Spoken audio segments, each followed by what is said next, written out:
If you don't post on social media, it's not because you have nothing to share. It's because your brain values privacy and authenticity over performance. Psychology says people who post less often tend to have high self-awareness and low social validation dependency. You don't need likes to confirm your worth. Your sense of identity comes from reflection, not reaction. You're the observer type.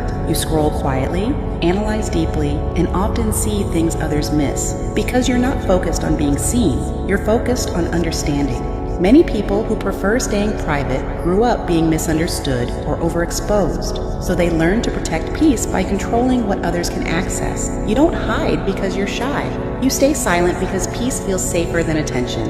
And here's the truth. People who don't post are usually the ones doing the most living offline. They share less because they value moments more. So if you don't post often, don't let anyone call it mysterious or boring. You're not disconnected, you're selective. Your world doesn't need an audience to be meaningful.